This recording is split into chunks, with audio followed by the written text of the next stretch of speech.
welcome. Thank you for hanging out today. I am really excited to dive in to some very almost controversial in a way hair mistakes that are, well, I see a lot of people that have thin, fine hair they're doing that. And I'm telling you right now, it is super dramatic in terms of its effect on your hair. And when I tell you this mistake, you're gonna look at me like I'm insane and I'm completely wrong. And here's the crazy part, I'm not, and I even have science to back it. So I definitely want to get into that, but I also definitely want to meet you and say hello. So if you are on, when you pop on, do me a big favor and throw out your name. Actually, do me a favor and type your name out, because a lot of times I can't tell what the person's name is from the username. So do that so that I can, thank you, so that I can say hello to you. And then tell me where you're from, because I want to know. But I want to also dive into these mistakes. So what I'm going to do is I'm going to give you kind of an overview of one large mistake that's happening. Hey, Kay, how are you? Oh, Debbie. Hey, Debbie, how are you? From Portland. I grew up in Portland. Maybe you know that, maybe you don't. I'm not sure. Hey, Jill, how's it going? From Michigan, right on. Thank you so much for hanging out with me today. What's going on, Becky? So you guys, I'm really excited to share this insight with you. And so I'm going to share one big mistake that's happening, one crazy mistake, and then I'm going to kind of talk about different ways that mistake impacts thin, fine hair and how you can kind of address all of that all the different scenarios. All right, what's going on, everybody? Hey, Millie. Sorry, this is going so fast I can't keep up with you guys. What's going on, Kay? Hey, Sandra. Okay, thank you so much for saying hi. And all right, I want to talk to you about this big mistake. Okay, so let's dive into this. I know this is live, and I'm going to have time to answer your questions too. So do me a favor and just don't ask questions quite yet. Let's wait till the end, because if you start asking questions now, I'm not gonna be able to get back through all of these to go be able to find yours. So, and I wanna make sure that I answer as many questions at the end of this as I can. So there will be a moment for that. We'll talk about that when that happens, and I'll actually just say, hey, throw in your questions, okay? So don't do that yet. All right, the big mistake. Are you ready for this? I just recently learned this not too long ago, and after 30 years of being a hairstylist, I'd never known this, and it blew me away. I'm going to ask you a question, and I want you to answer me, okay?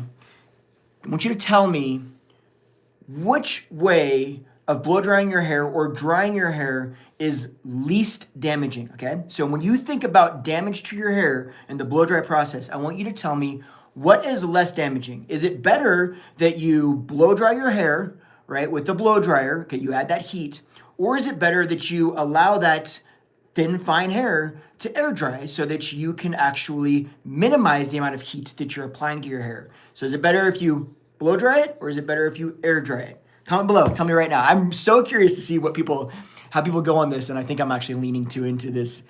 Air drying is better. Okay, Sandra says air dry is much better. And I don't think that you're probably gonna be alone on that. What do you guys think? Do you think it's just air drying is kind of the way to go? It's less heat, less damage. Blow drying, okay, Kay says blow dry. We've got blow dry head down. Crystal says that. Mindy says dry. Okay. Mickey, a lot of people, Mickey says maybe air. Sandra says I do both. That's great. Kyla says blow dry it. Annette says low heat. Annette. We're going to talk about this for a second, but okay. All right. Blow dry makes it look thicker. This is true. Patricia says air dry. Okay, so let me break this down. In my mind, less heat is better. So I want to think about this for a second, because it makes sense. This is logical, okay? Especially as we age, and I don't mean to say only as we age, because people have thin, fine hair, regardless of your age. But as we age, our hair tends to thin out a little bit more. Not thin out a little bit more, but what I mean is get smaller in diameter. Like each individual hair will tend to get a little bit smaller in diameter, and therefore all of a sudden become a little bit more susceptible to damage and breaking.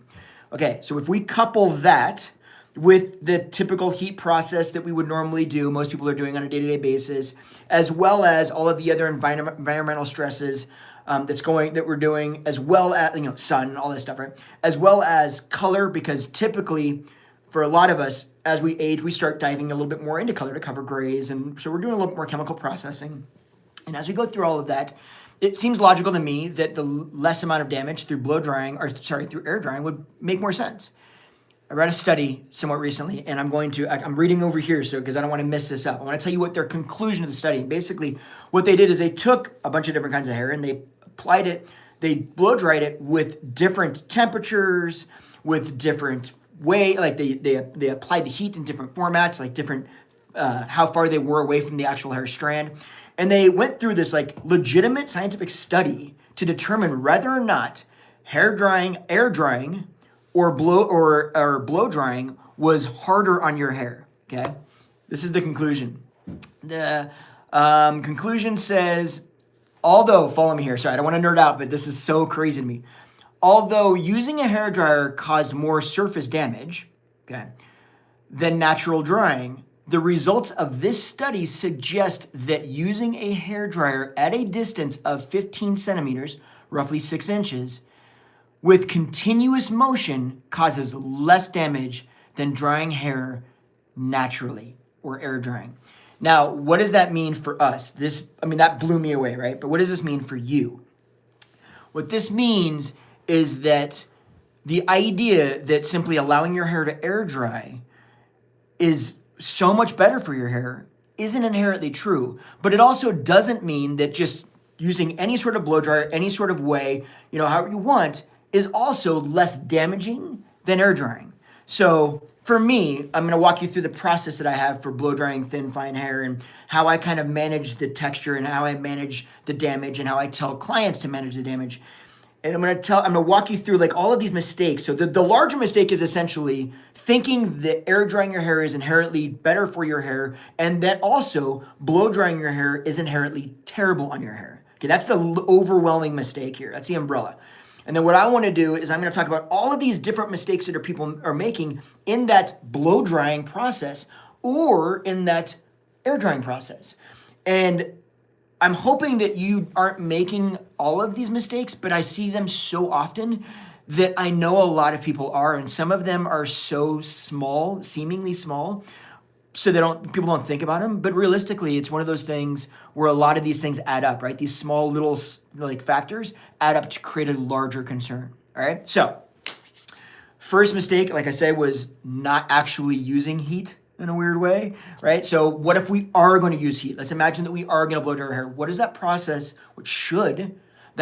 look like?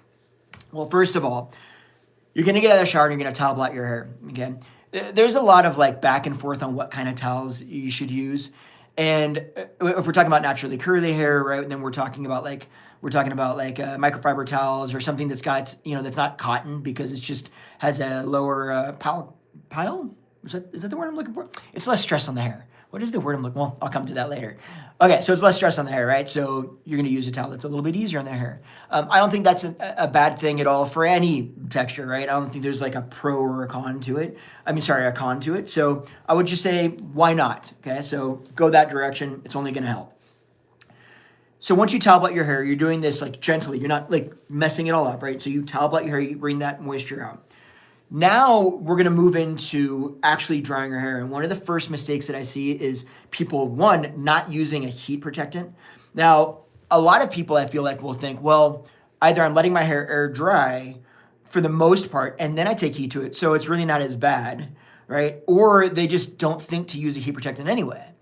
And the reality is, if you're going to apply heat in some way, which we've already determined on some levels is not necessarily only not a bad thing, but in some ways it could be a good thing, well, then you should be using a heat protectant because we want to minimize any potential damage that we possibly could get. So you throw that heat protectant on. What does that look like for thin, fine hair? Well, it just means that you're spraying it on. I've got this one that I use, right? I talk about this all the time on my channel. I'm going to link anything that I talk about will be linked in the description, so you'll be able to find it so that you can not have to search for this stuff.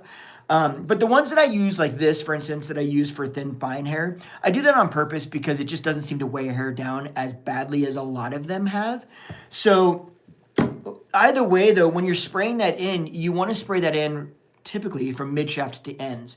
You don't need it at the roots necessarily. Yeah, it's not that your roots don't need protection. It's that your roots are so new and they only stay roots for so long, right? They start growing into the mid-shaft and end. So they're not in this little root area for that long, if you will. I know that's kind of a ridiculous way to explain it, but they're not in that root area. And so therefore you don't have as much time. And a lot of times you're not like, if you're using I know, right, Annette? It is that pure. It's great. The Pureology is wonderful.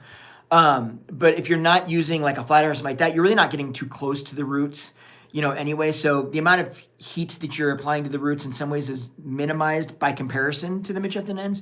But even so, the amount of time that you have to damage those, the mid-shaft and the ends have been on your hair out for so long that they just have more time to get that heat damage. So they're just more susceptible to that time kind of eventually becoming like the straw that broke the camel's back, right? And that's the thing that snaps it. So you're better off mid-shaft to ends. The reason being is because most people that have thin, fine hair that I find are trying to encourage the illusion of either density or volume, and usually density and volume. Both of them kind of volume creates the illusion of density. Density can create the illusion of volume, because to create the illusion of density, you kind of have to do things that are going to create volume, right? So since then, or because of that, you just minimize the amount of stuff you get on their scalp or on the roots. However, with that said, if you're getting it on the roots, it's not like the end of the day, okay? The world's not going to be over, but just try to minimize it. That can look like tilting your head off like this, tilting it upside down, spraying the spray away from your scalp, down the hair versus at your scalp, those kinds of things. All right, so now that you've used some heat protectant, what do we do next?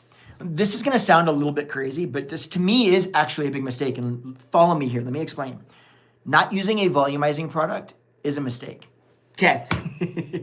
I know someone's going to be coming for me in the comments at some point in this video, right? Saying, well, I don't want to use it because it weighs my hair down, makes my hair feel terrible. I just hate it. Da, da, da, da.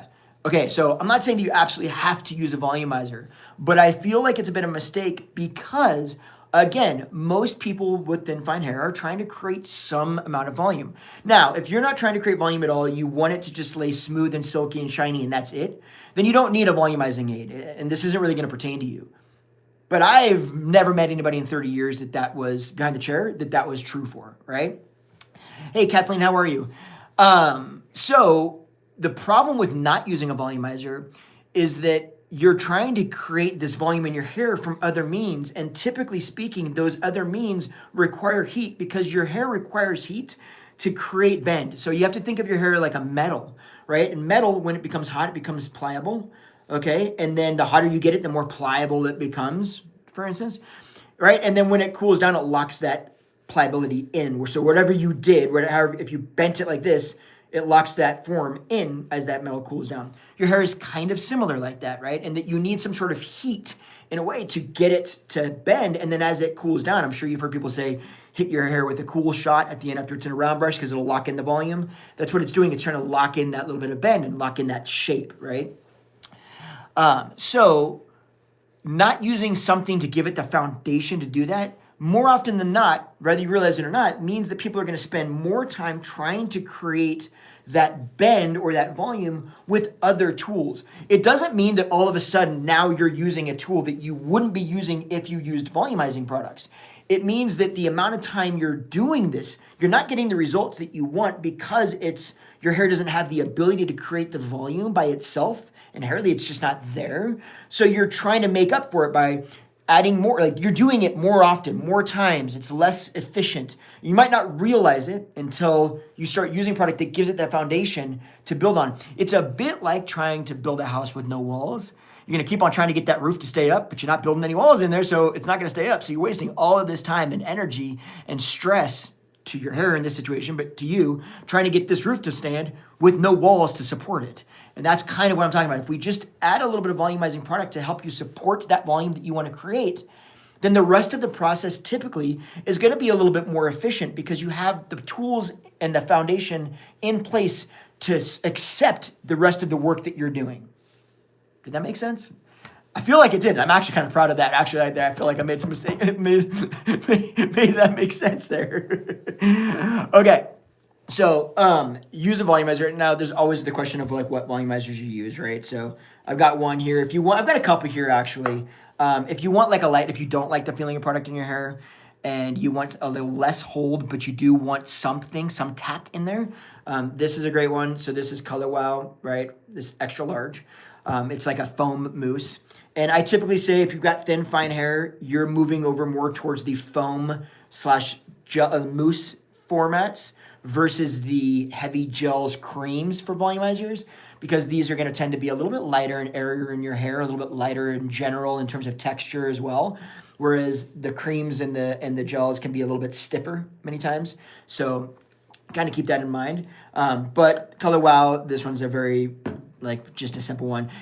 If you want a lot of volume, you're not gonna like that. It's not gonna give you enough. I've found.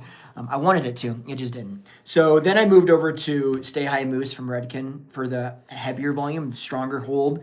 It is much more of an aggressive product. So typically I say make sure you use enough of any product, right? I say anytime you start using a new product, I would say that you should overuse it. And what I mean by that is you apply way too much, because most people don't apply enough. And then they get the feeling of a little bit of product in their hair, but they don't get the benefit of that product. And it makes them feel like it's going to weigh their hair down if they use more, or it's weighing their hair down now because they're not actually getting the benefit of it to see the volume that it could create. So inherently, it's just like, oh, this is weighing my hair down. I don't want to use anymore. If you use it too much, you know what that feels like when you use too much, and you can dial it back, and there'll typically will be somewhat of a sweet spot. Doesn't mean that the product's going to be your favorite product or it's going to work perfectly. That sweet spot might still feel like there's a little bit too much texture in your hair, but there's going to be a sweet spot in terms of the amount of volume that it can create for you, okay? It's where the amount of volume it can create for you meets the flexibility of the product and the usability of the product. So it's, hey, it gives me this much volume, and it's this easy to work with, because some of the times when the product gets really voluminous, volume adds a lot of volume and gets very strong in the hair, it can be hard to get like a brush to it, or your flat iron might actually get stuck to it, right? And so in those scenarios, it's kind of like more of a pain to use. So you want to dial it back even more. So you kind of get it to the place where it's easy to manipulate and work with, and then see, is this giving me enough volume, and does this texture feel okay for me? And then you can kind of like dial in the products like that, so you don't just spend all this money on a product, ditch it because you just didn't know to use enough. This one, enough is going to be less than you think. So just keep that in mind. This is a much stronger product. But okay, so you've got the volumizer product in your hair. You've got some heat protectant in your hair. We've got the foundation to start moving forward. The next biggest thing is not just the heat that you're applying, but the way that you're applying that heat. So there was another thing that I learned that this was crazy. I did a video about this somewhat recently, about something called, tell me in the comment below, tell me if you have ever heard this term. And I'm going to give you a second because I'm very curious to see. You know what? Let me back this up. Tell me if you ever heard this term, besides if you saw me talk about it in a video. Okay, if you saw me talking in a video, then outside of that, have you ever heard this term outside of me referring to it in a video not too long ago? You ready? Bubble hair. Comment below. Tell me, have you ever heard of bubble hair? This is and Alba, no, I would not use a volumizer in between washes, not these types of volumizers in between washes, unless you're wetting your hair down. You'd want to play it to damp hair only. Yes. Oh my gosh. Somebody say, wait a minute. Hold on. Let me go back up. No. Charlemagne says yes. Really? Mickey says yes from me. Well, thank you. No, nobody's ever heard of it. You know why no one's ever heard of it? I've never heard of it because it's the most random thing ever. Who has ever heard of it? Bubble hair. Okay, so let me break this down to you. This is wild. Bubble hair is a I don't want to call it a condition. It's not a condition. It's a situation that happens that they learned when you actually dry hair applying too much heat to hair that is still damp. Or even, I'll link the studies in the description. So all of these like studies that I'm citing, anything I'm talking about, I'll link it so you can go read if you want to geek out over it. But what I'm bringing is, to me, I've always thought that you want to get your hair primarily dry, for instance, okay? And then you want to hit that flat iron. And if there's a little bit of dampness to it, a slight amount of, it's not a big deal. Bubble hair is actually a scenario where you actually get these little kind of bubbles that form inside of the hair, and they break things down, basically. I'm just trying to simplify this as much as I can. So they basically break things down, and your hair will break off. It becomes just brittle and a nightmare, and you cannot repair it. And it happens from applying heat to damp hair. Too much heat to damp hair. So keeping in mind, if we're thinking about bubble hair and all of the different things, all of that is to say that the way we apply heat and when we apply heat is actually really important. So first of all, that isn't just because like you add 50-degree air to your hair, right? Or let's above ambient temperature. So let's say 100-degree air to your hair, all of a sudden now you have bubble hair. It's not how it works. It's a certain amount of heat. It's a level of heat. I don't remember exactly what it was. I could look at the thing later on. But it's a level of heat, a certain amount of heat that ends up actually just breaking the hair down. So you want to pay attention to making sure that you get your hair totally dry before you use any sort of tools. So that's one thing, and we'll talk about it in a second. But also we want to make sure that the amount of heat that we're using on specifically on thin fine hair is the right amount of heat. So I looked into some studies on that too, because I'm curious, like I'm more curious from a, not an opinion standpoint. Like I want to know, like, is there any scientific research behind any of this information that I've always learned through hair, right? So that I can share with you, not just like my opinion of what I've seen, but my opinion plus, you know, hey, this scientifically they did these studies and this is what they found. There was one I saw like kind of a breakdown for, you know, if we wanted to like have a protocol for drying thin fine hair, and we actually wanted to use like heat on it. There's a kind of like a protocol, right? So let me go back here and see where this is at. Hold on. Okay, real quick.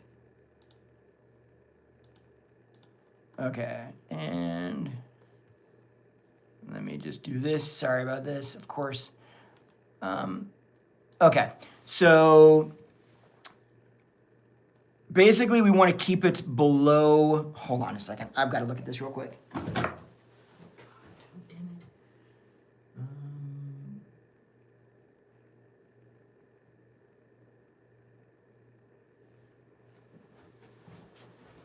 Okay, I was right. Sorry, my font just got on my screen, got like this big and it's way across the room. So you want to keep it below 140 degrees, okay? And the concern for me when I first read that was that at 140 degrees, a lot of blow dryers get much hotter than that. But the bigger concern is that so most blow dryers set out a certain amount of air temperature or a certain amount of air pressure, and then that air is at a certain temperature, okay? The concern that I've had, the reason, like I always talk about the Life Enjoyer, I don't know if I always talk about this one, right? I've talked about it a million times on my channel for years, okay? The reason that I like that one is because it, at the medium temperature, is 120 degrees, okay? So it's below that 140 mark, but the amount of air pressure that comes out of it is significant, even at that temperature. So it affords us the ability to have efficient and fast drying at a lower temperature than is the threshold for damaging hair, especially thin fine hair, at 140. So to me, the concern is that other dryers typically, they'll have a certain amount of air pressure, but they don't have the same amount of air pressure. Like a lot of blow dryers don't blow as hard or as aggressively as something like the Life Engine because of the motor it has, right? And when they don't, instead of having it blow more air pressure, they turn the heat up. So all of a sudden now they get hotter because they still want that efficient drying. Every blow dryer company knows that you don't want to spend 5 hours blow drying your hair. So they're going to try to get it done quick. The process in which they utilize to get it done quick, the mechanics, the technology, that's where it's either good or my concern comes in. And the concern is if the process and the technology is based around temperature and heat, then there's going to be a little bit more of a concern. So for me, I just default to this. It's 120 degrees. It goes really fast. Like it's efficient. It's just simple for me, right? And it doesn't damage the hair. So I feel good about it. And again, like I've said, I've been using them for friggin' ever. I've got them all over the house because we don't leave without them. Now, just because you're using, though, a good dryer does not mean that you're inherently not potentially damaging your hair. Because if you remember, it said that the results that showed that it was less damaging potentially than air drying was if you held the blow dryer at a certain distance. Now, I modify that a little bit. So for my clients, I don't say hold the blow dryer 6 inches away, okay? Because yes, in most cases you will, and especially actually with your using that Life In, you're gonna hold a little bit further away if you got thin fine hair because it's so much air pressure that it'll blow your hair everywhere if you don't, okay?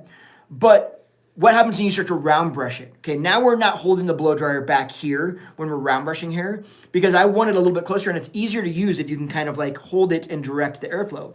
So for me, what I tell clients is if this is the round brush, for instance, okay, Olivia Garden round brushes, I don't know if you've ever seen these, I love them. But if this is a round brush, instead of holding that like this, okay, right at that barrel like that, I always say it's not about holding it way far away. It's about directing the air in the right direction. And that means if your hair is coming this direction, roots, ends, it's holding it like this, right, down the hair shaft versus like this. Now, if you want to have a little experiment, try this with your dryer. First of all, if you're blow drying your hair, like round brushing it, and or using like a brush like the volumizer I always talk about, I love. If you're using something like this, you do want to make sure that you're using something like this ideally if you're going to comb through it like that, to just be able to control where that airflow is actually going. This is going to be a lot harder on any dryer to really get control over where the airflow is heading. But take a blow dryer, turn it on, and hold your hand like this, and see how long you can hold that blow dryer like this before you have to move it away because it gets so hot. Then take it and do this and hold it like this and see how much longer you can hold that air like this, because the heat isn't being distributed right against this little tiny stress point right there. It's being brought out over the entire surface area of your palm and even more. So it's just not direct heat. And therefore, you'll immediately understand when I talk about how 140 degrees can be damaging, above 140 degrees can be damaging, and below that is found to not be damaging even on thin, fine hair. Well, you'll see the difference. Even on medium heat, when that blow dryer is only 120 degrees to begin with, you hold like this, it's gonna feel hot. But the minute you do this, all of a sudden, you're good. Like it's not, you can be like, I can hold this there all day. And that's the heat that's being applied to your hair. So think about how much potential damage that's doing. So you just want to be sure that not only are you using a good blow dryer, and no, this is not a ploy to sell blow dryers to people. I don't care what blow dryer you use, aside from the fact that if I want you to have good, healthy hair, I want you to use a good one. And for me, this one's just worked. If you've got another one that works as well, that stays that same temperature, that gives enough, air pressure, all that stuff, that's cheaper, sweet, use that. I don't care. But using a good dryer does make a difference. Moving from there, you're probably going to move into a hot tool. Okay. I don't have an issue with using hot tools. My only caveat is, like we talked about before with bubble hair, we want to make sure that the hair is dry before we actually use it. So if we're going to make sure that the hair is dry, golden. Now, at this point, we've got a heat protectant in it, so we know that we're a somewhat level of, as good as we can get of heat protection. We know that now we've got a volumizing product, so whatever work we're doing up to this point has got the foundation for us to actually be able to get results from it, okay? Then we've got the blow dryer, the right blow dryer, a good blow dryer that's giving us the appropriate amount of air pressure with the keeping the heat cool enough, right, to not overly damage the hair or to not damage it.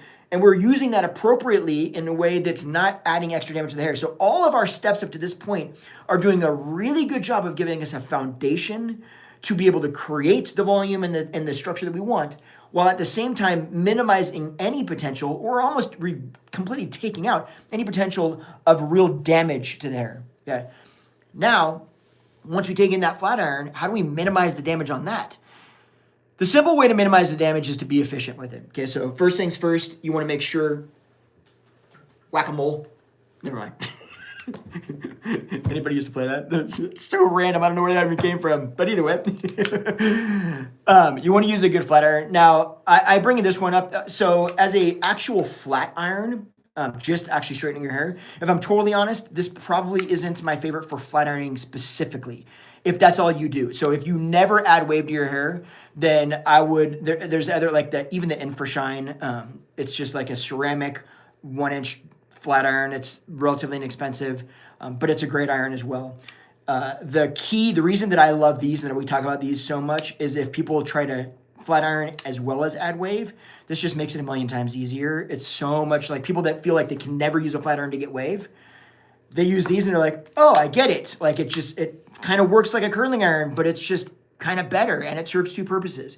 So I use it. But the other reason I use these is because you do want to make sure that you get a good iron. And basically what that looks like is you want to make sure that the plates on that iron, so these plates right here, right, are ceramic, fully ceramic, not coated ceramic, not plated. They are ceramic plates. You could also find titanium. However, I actually prefer ceramic. I think it's a little bit less damaging to hair. So ceramic plates, and you want to make sure that they're a fully ceramic plate so that it's not just coated, so that it heats evenly across the entirety of the plate. So what will happen is if you get a lot of the inexpensive irons, they'll have ceramic plates. And what it is, it's a coating, right? That all of a sudden it doesn't really conduct heat in the same way. It's just metal, and therefore you're getting these kind of hot spots. Now, again, this is nuanced, but we're talking about thin, fine hair. So we're not talking about hair that, if I'm completely honest, has the luxury of not stressing or worrying or paying attention to the nuances, right? So in this scenario, if you have an iron that's not heated evenly, what's going to happen is you're going to put a section of hair inside of this iron. And that hair, let's say it's this wide, right? Well, that iron might be 170 degrees here, 80 degrees there, 110 here, 40 degrees there, whatever it is. Probably not that dramatic, but you get my point. And all of a sudden that means that the hair is going to react totally different to each area. And all of a sudden you're going to have an inconsistency in how efficient this is actually giving you the wave or the straightness or the smoothness or the shine, whatever it is you're trying to achieve with an iron. So making sure that these are ceramic, they're going to be an even 170, for instance, all the way across this plate on both plates. And that is going to mean that you're going over your hair 1, maybe 2 times to get the results that you want versus 3, 4, 5 times, where one of those areas is still 180, 200 degrees, whatever you've got it set to, 300 degrees, And so that one area that you keep going over every time, that one little section is still hitting that 300 degree mark. And so you're going over that 5 times to try to get the results for the areas that are 80 degrees. Does that make sense? So having an iron that actually works and is evenly temperatured all the way across, evenly heated, it's actually a bigger deal, I feel, than people think about. The other thing that you want to pay attention to is how you use an iron. And what that's to mean is no excess movements, okay? So for instance, if I'm going to put this in hair, right, I'm putting this in like this, okay? Let's say I'm trying to go straight to get a little bit of bend. I'm going to comb my hair out, make sure that there's no tangles in it. I'm going to put this in the hair, and then I'm going to go through, okay? And I'm going to go through it. So it's literally going to look like this. I'll put it in, and usually it's going to go 1, 2, 3, 4. And let's say the ends are right here. It's going to go 1, 2, 3, 4, and it's going to drop out. Okay, the hair is just going to drop out. Now, what I did not do is go in and go 1, 2, 3. Or I didn't go in and go 1, 2, 3 over the ends and then out, okay? The reason that you don't do that is because, again, you're going to get inconsistencies in the way that your hair looks, and it's going to drive you insane, and you're going to try to have to go over it multiple different times. So usually going over it really fast doesn't really do it because we have to go over it really fast 8 times versus if we just go over it once and just do it efficiently. It doesn't mean you put it in the hair and you go super slow. Just kind of think that it's just like a fluid kind of motion, right? It's just through, it takes a couple seconds to get through the ends, and then just let the hair out, and you just make sure that you go over the ends at the same pace as you're going through the midshaft and the root area. If you're going to do it wavy, you're going to basically do the same thing. You're going to put this in, right? You're going to twist it back away from the hair, and then you're just going to pull it out. And as you pull it out, you might go a little faster over the very ends because you don't want to get these little corkscrews. But it's not like you're going through halfway and then out, right? And the rest of it, right? You put this in, you go through, you're still moving at a consistent pace. So that's going to make your process far more efficient. And if we can maximize the efficiency of the way that you use heat, then yes, on some level, that heat is going to add an inherent amount of damage. However, you're minimizing that amount of damage that you would be inherently adding anyway because you're going to be using that tool. You're just minimizing it because you're using that tool in a more efficient and effective manner. Make sense? Okay, I do want to get to some of these comments, so I appreciate you guys. Since this is live and this isn't a normal video, let's just say hi for a second. Can we do that? Can we say hi for a second? Okay, let me go through some of these. Let's see, curated world cuisine. That sounds so good right now. Oh my gosh, I'm hungry. Okay, anyway, let's not talk about food. Okay, I keep the blow dryer moving like you once said. Then I do lower the heat to complete the drying. Yeah, that's great. So you'll notice that if I ever round brush hair, I do that every once in a while. If you see me round brush hair, you notice that I'm constantly doing this, okay? I'm never doing this. And if I'm doing this, I've got that heat on cool at this point, right? So it is always constantly moving. Or if I'm trying to get the moisture out of hair, I'm constantly doing this and I'm moving that blow dryer. But the blow dryer almost never stays stagnant. So while you might see me do something like this, where I'll put a blow dryer or put a round brush in somebody's hair, right? Put this blow dryer up to it. And then you might see me do something like this, where the blow dryer looks like it's almost attached to the round brush. So I'm doing this, okay? So yes, the blow dryer is on that same area of hair in relation to the blow dryer, but the round brush is constantly moving, so that even though this is not moving, that blow dryer is not staying at the same hair, part of that hair. It's actually moving through that hair strand, and it's constantly, usually me, it's like this. It's a lot of this stuff, right? It never stays in one place. So I'm so glad that you're doing that, because that is a massive player in hair breakage. Let me look at a couple other ones here before. All right, let's see. I am killing my hair. Susan, well, hopefully, Susan, this will give you a little bit of insight onto how to manage that a little bit. And don't stress it. Like, you are definitely not alone. A lot of these things, if I'm very honest, I don't feel like people talk about. I feel like at the salon, stylists, we're busy, you know, like, especially if you're booked and you're doing really well, then you've got a lot of clients back to back, and it's, you know, a lot of people, I always get this, people yell at me, especially stylists. I get so much grief from stylists when they see like videos of me doing consultations. And like, what do you think? Like, we don't have all day. If I did that, I'd be broke. And it's like, yeah, but that's actually how I do consultations. Like, when I was behind the chair full time, how I do a consultation in these videos is how I do consultations behind the chair. They just took a while, but to me, it's worth that time because those questions need to be asked. And that's how I had a heavy clientele of happy clients. I mean, that sounds ridiculous, but you get my point. Okay, so can't hold properly on my non-dominant hand side of head. Okay, first of all, that you're not alone on that. So it's hard for me to actually explain that because I am a little bit ambidextrous just from using stuff so often. But it makes sense to like. So another way you could try to do it, okay, if you can't switch this back and forth, would be to just think that you're putting your on this side, okay, you're just doing this, and on this side, you're just doing this. So you're really not changing it too much, okay? It seems like you might be, but you're not changing it all of that much. You're really doing the same thing. I think there's a slight misconception in the idea that people think that they have to switch over to this side to do it on this side, and that's not necessarily true. You can use the same hand. It just gets a little bit awkward-ish, but it can be done. Also, and I'm on the fence if I'm very honest about talking about this. I like blow dryer brushes for people that are not capable of using a blow dryer and a brush. Okay, a blow dryer brush is like a round brush that's a blow dryer mixed into one. I've talked about them before, done videos about them. I like them for those scenarios.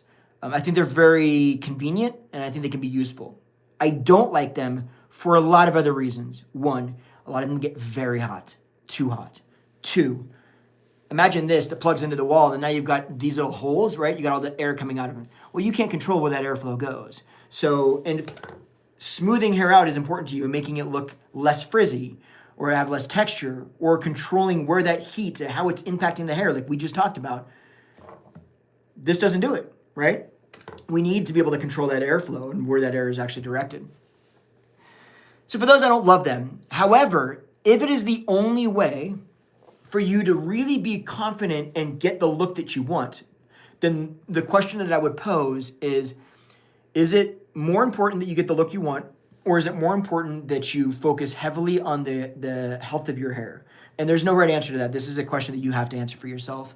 But knowing that those are the two things, right? On one hand, this is going to damage your hair a little bit more. It's a little bit harder to control the damage, right, if you're using that blow dryer brush. But on the other hand, this is going to be a lot harder to manage, and you might not actually be able to get your hair to look the way you want it. So which one is kind of the better choice for you? Just throwing it out there. Okay, so let's scroll down here a little bit more.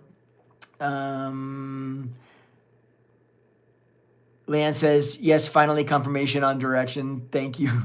You said, well, I'm glad I can help. I like to give a little bit of insight. What's up, Ella? Hey, awesome. You're living in the UK. My brother is actually, my brother's wife is from Poland, also living in the UK with my brother now. So right on. And just as I said that, I felt like maybe she's not from Poland. God, I hope she's not watching this. I'm sorry, Anki, if you are. Are you? Well, I immediately feel like a horrible person. Anyway, okay. Tina says, I sent this to my best friend who has the exact same hairstyle as your cover photo. I'm in Michigan. I have very thick, coarse hair, so I don't have this year. Thank you all for your info. Well, you're so welcome. Thank you.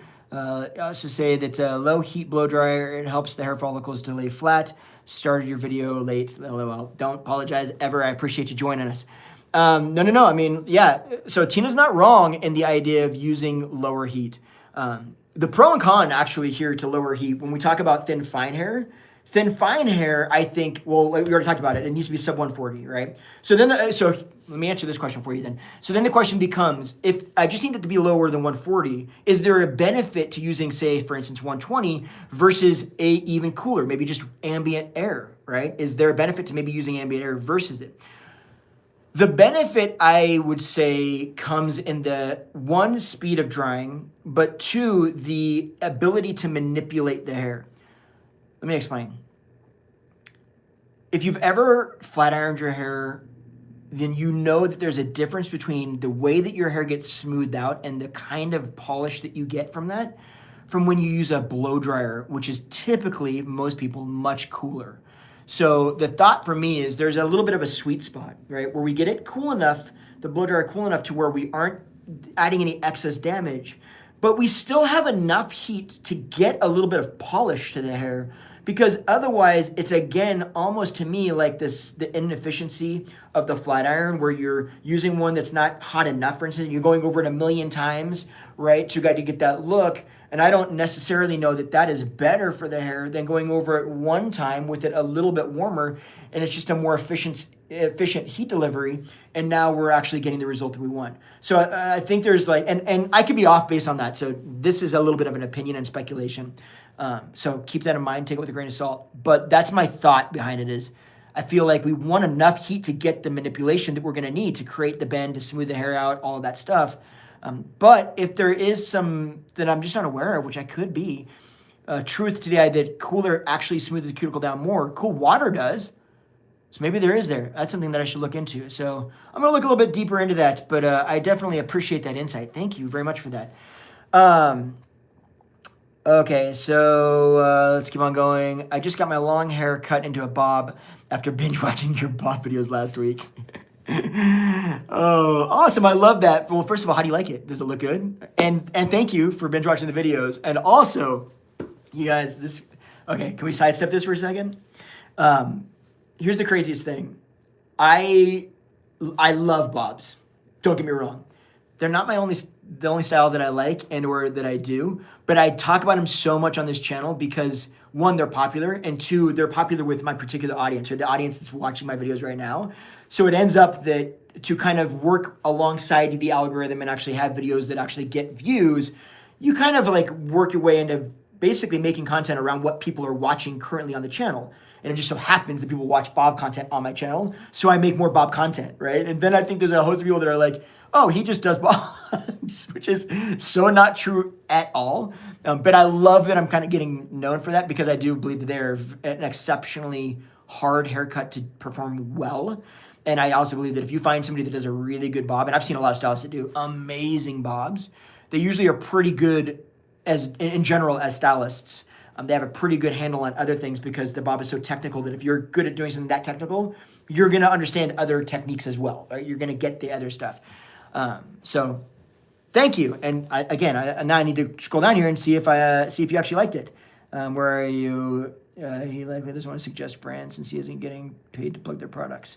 Okay, so so let's back up for a second.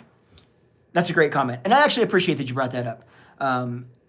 Heads up, I get hit up so often to promote products on my channel. And the ones that I talk about, the reason that I talk about them is not because I'm getting paid for them. Okay, so let's be very clear on that. I want to make this very clear. It is not because I'm talking about them just because I'm getting paid for them. Some of them I make little to nothing, if anything, on. And I don't give a damn if I'm making money on them or not, because if I'm very, very honest, affiliates are not what pay my bills. Meaning that when I tell you about this product and you go click that link and buy it, like, that's not how I earn 90% of my income.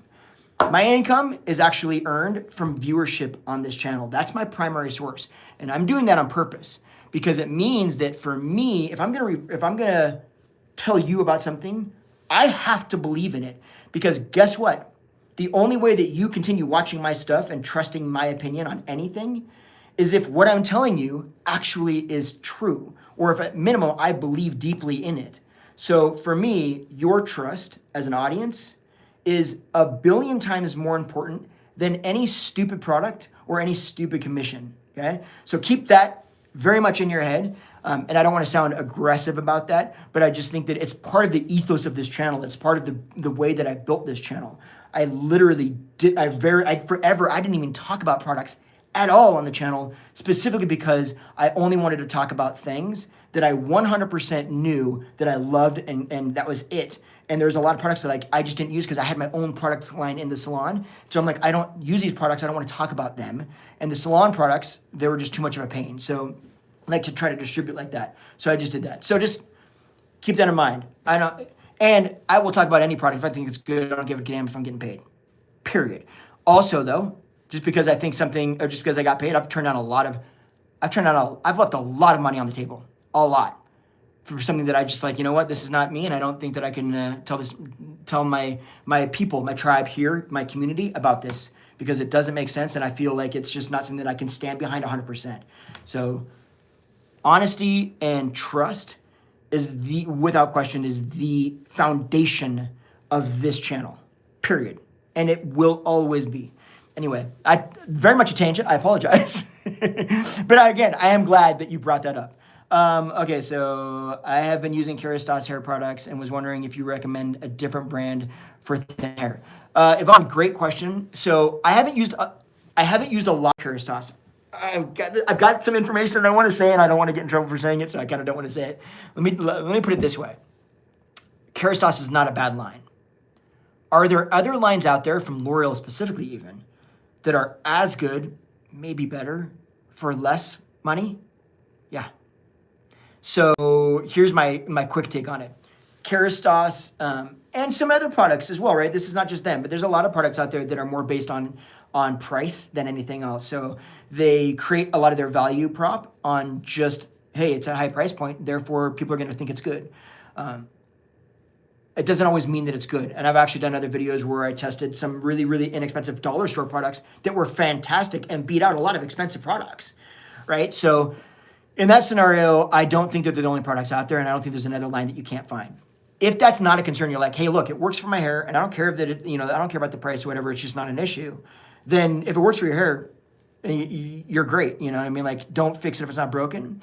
But if you're looking specifically for other products that can offer you the results that you're wanting that are at a cheaper price point, yes, there are other products out there. But again, that is not saying that Kerastase isn't a good line. It is a good line. I just don't know, honestly, if it's at the price point good line. Does that make sense? And future reference, just so you guys know, I'll never be working with L'Oreal. They'll never be a sponsor of the channel. Just honest, I guess. So it really kind of goes down the, like, what products you're using from that line and why you're using them and what results that you want. So like I said, I've got, like my list of products that I got here that I've just found that I like, right? It's just what I use. So that's why I use them. They work. If the Kerastase is working great, then work it. There's so many friggin' products out there. That's why it's so hard to talk about products, because there's a billion wet lines, right? So it's like, are there other products is there another, leave-in leave-in slash heat protectant that's better than this? Oh, I'm sure. I just haven't seen it yet because I haven't seen every product out there, because again, there's billions. So yeah. Let's see. Blow dryer brushes have too large of a handle and are too heavy. So I don't want to say it depends, because I don't know what you've tried, right? So if you've tried a lot of them, they might just be a little bit, too awkward to use or whatever. But there are brushes, I guess what I'm getting at, some are heavier than others. So that is something, like, and I don't know, again, how many you've tried, but I actually I was in the process of potentially building my own brush. And I don't know if we're still going to do that or not, but in that process, I had a company send me a massive box of just brushes. Every brush that they sell, and they make and sell and design, most, like Olivia Gardens, comes from them, like all of these brushes. And so I was able to, like, kind of just hold and get my hands on a bunch of different brushes. And there are definitely differences in just the materials and stuff that they use to create and make these. And it doesn't always mean that just because it's lighter weight or whatever that it's, not as good, right? Because there's something I think with a lot of people where, like, sturdiness equals build quality equals quality in general. And that's not necessarily always true. Sometimes light can also be. So this one is, this is I don't know how much it weighs, but this is actually one of the brushes that I got from that they sent me. And it's just a blank brush. Like, it's not, made for anybody, any companies yet. They're not distributing it. But it's, it's light. Like it is not a heavy brush. So maybe something like that will work. So it might just be the brush, or it might just be that they are awkward, Let's see. What are your thoughts on, hyaluronic hair fillers? For me, Garnier Fructis Moisture Repair Gel Cream on dry hair, for me it works. I'm going to be very honest with you. I have no idea what that is. No idea. I need also honest. I'm going to go and look at immediately when we get off this live stream to go figure out what that is, because flat out I have not heard that before. So thank you, Leanne, for bringing that up. Your comment will stay there. Okay. I need to make sure that I remember that. That's very interesting. Now I definitely want to know what that is. So thank you again. Okay, so Andrea. Hey, Andrea, how are you? How was Italy? You went to Italy not that long ago, and I'm still jealous about that again. Anyway, let's see. For day 2 hair, do you need to add another layer of heat protectant? Such a good question. Depends on how you're drying it, right? And it depends on like what tool you're using, but more importantly, your actual process. So if you're a person that is dampening your hair down to reapply some product, like not wetting it down, right, but just spritzing it or whatever to reapply some product, you can add it in, but honestly, it doesn't react that well from what I've seen, because again, we want it to be, totally dry, but also like to get enough heat protectant in, like you could add a layer of it, but it's like you're basically wetting your hair down again almost. I don't know how to explain it. It doesn't distribute as well in dry hair, let's put it that way, as it does in like hair that's damp, and evenly damp is most important. So I wouldn't say you need to. However, if you're going to like heavily go over the entire process again, so most people the next day, right, you'll get up, and if you're going to hit it with a flat iron or a round brush or something like that, usually like a flat iron or a hot tool, if you're going to do that, it's usually just a couple pieces. They hit, kind of, spruce it up, maybe like grab the bangs or whatever. And that's scenario, like it's not that big of a deal, okay? But if you're going to go through every section just like it were when it was wet, then I might consider like actually like, because you're at that point, you're going to spritz it down, kind of like get some of the moisture out of it, right? Or try to do something like add some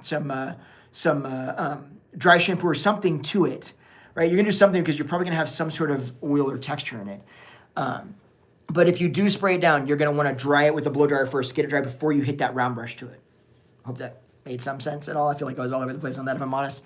Okay, so I'm going through these questions. So let's see what else we got. Okay, sorry. What style most scares you to cut with a new... Oh, Sherry, gosh, man, good question. I love this. Okay, so Sherry asked, what style most scares you to cut on a new client? I will tell you, okay, this is such a good question. It isn't a style, actually. So the thing that makes me nervous with a new client is one of two things. A client that comes in, and I've had this a lot, right? So I think because I'm online and people see my face or whatever, they'll come in because they want something, that's they want to kind of get my input on it and just see what I would do, right? But the worst scenario is when someone sits down and does that, which I appreciate so much. And I don't do this anymore because I don't be behind the chair, but when I was, I love that so much. It's such a huge honor, I get, if you will, and such a huge compliment. However, when they say, I love my stylist and I love my hair already, but what would you do? It's absolutely, that is when I get nervous. Because to me, I'm like, if you love your stylist and you love what they're doing, then don't ask me what to do, because who's to say, I have to ask you so many questions, which I'm happy to do anyway, but who's to say I'm going to land in a place that's better than what you are? Because to me, the best thing for any client, you included, the best thing for any client is to get them to a place where they have a style that they feel confident in, that they look in the mirror and they love, right? And that works for them on a day-to-day basis in their hair texture.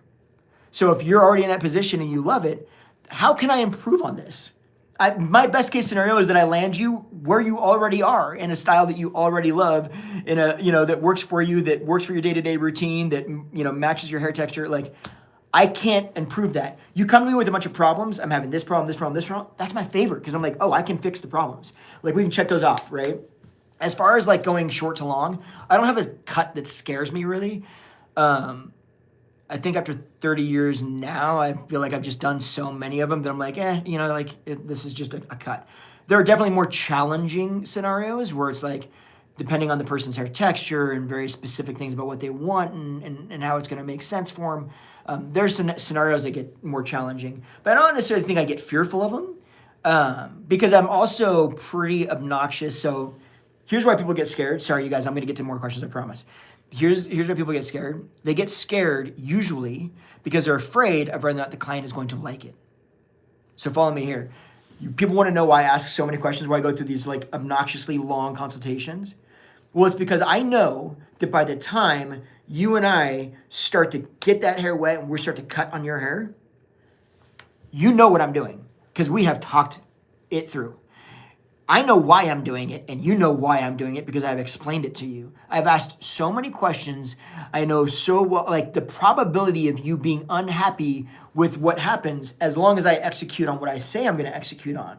As long as I can do that, you're going to be happy. So I rarely ever get fearful of it, right? Because I know you know exactly what's going to happen. Because if you came in and said, do whatever you want and don't tell me, just do it, I won't do it. And I've had clients not be happy with me because I'm like, that doesn't make sense to me. It's just an opinion. Like, let me figure out some like what's going on and get something that actually functions better for you versus just putting a random haircut on your head because I think it's cool. Like, I want you to like it because who cares what I think at the end of the day, you know? And yeah, so there we go. Hope that answered the question. Great question, though. I love that. Okay. Do you know, and it also asks, do you know which, if any, LED laser hair growth helmets, wands / that actually work? So I've actually worked in the past with a couple, with one. I think only one. It was like when my channel very first started. And I actually had my mom using it for like 5 months to see if it worked. The simple take is, everybody I've ever spoken to that's got like more scientific knowledge than I do, you know, like doctors, stuff like that, right? Dermatologists, etc. The overall overwhelming consensus seems to kind of be that some people are like, yes, it absolutely works, but it doesn't work on everybody. And the extent to which it works, I think, is dependent on the person. So there's like a lot of variance to it, which is why, even though I've gotten hit up by a handful of different companies, obviously, to talk about this kind of stuff for hair regrowth, because it makes perfect sense. And I just see very inconsistent results on all of them. So do some of them work? Yes, I have literally seen some of them function. And I have friends that are really big influencers, actually, big creators, that love them and swear up and down by them, right? Because they've gotten really good results from them. But I've also seen that exact same product on other people not work. So to me, it becomes a little bit harder. Like for me, I'm actually quicker when it comes to like hair growth. I kind of lean towards like minoxidil and stuff like that. Obviously, whoever's going to, like, if you're going to try minoxidil for some reason, for instance, then you're going to talk to a doctor, right? Like, we go through a company called Alloway, and I like them because they have, like, online doctors that you can reach out to. You have to, like, talk to them and make sure that everything is good, and then they connect you with a low-dose minoxidil. So it's low dose, so it's basically, you don't have to worry about the unwanted hairs that potentially can come from it. So to me, it's like, I would rather, if my hair is getting thin, I would rather tell people, look, go get your, go get, like, test or whatever, make sure that everything is like, it's like male pattern baldness female pattern baldness or whatever, and not like alopecia or something like heavily stress related or something where your hair, if it's stress related, your hair might just come back. You might not need to do a bunch of stuff other than de-stressing your life a little bit. Or nutrition imbalances, right? Like it might just be like an iron imbalance and you just need to take supplements or just clean up the nutrition a little bit more. Maybe you got way off track because of a bunch of vacations or stress, you stopped eating, that stuff, kind of stuff. It's kind of like work out there. And then if it is like a female pattern baldness, whatever, you can look into the idea of something like minoxidil. And then obviously using the LEDs, eye regrowth, stuff like that. I mean, I just haven't found one that I think is amazing, like so much steps above the others. So I don't want to say yes 100%. Because again, I don't care if they would pay me or not. If I can't 100% put my name behind it, it's really hard for me to get behind it, But some work, I don't know that one's worked better. Sorry, I wish I could have been a better answer than that. I feel like that wasn't great. Okay, so let's move on. Let's go down. I get a color and cut every 5 weeks. The color is not lasting long anymore. What can I do? Honestly, Marianne, it's probably something you need to talk to your colorist specifically about. And the reason I say this is because I don't know what they're using on you. It could be a difference in the color. It could be that your hair is just becoming more resistant and they just simply need to move to a more permanent color. They need to change the developer on the color. It could be a multitude of different factors that are causing it to not accept the color. It could be, I don't know, it could be switching colors, right? Like, for instance, if you're doing red, right? Red does not deposit into the hair the same way that other colors do. So it's much harder to get into the hair, and then it's much easier because it comes out immediately. So it rinses off quickly, it fades very fast, but it's harder to get out of the hair because it's harder to get into the hair, if that makes sense. So, I mean, yeah, it could be so many different things. It's hard to say. There's not an umbrella answer for that, right? They just say, it's this, do this. Other than have a conversation with your colorist, explain that it's not holding, and ask, is there anything we can do? Do we need to change color? Do we need to, change the type of color that we're using, like the actual brand? Usually there's a brand that the stylists use, and there's like sub-brands within that. L'Oreal has a bunch of different brands, right? The different kinds of colors that we use. So it might be just changing the kind of color. It might be changing from a semi to a demi to a permanent color. It's so nuanced and hard to say, to be exact, without seeing your hair and knowing the formula, Okay, let's see. And it says, and that is exactly why I watch you. I love your wife. Well, thank you so much. I appreciate that. Okay, Barbara says, I have fine, stubborn, short hair. I have your same hair dryer life, and great. Do you like it? Do you like it? I'm such a big fan. I feel like it's too strong.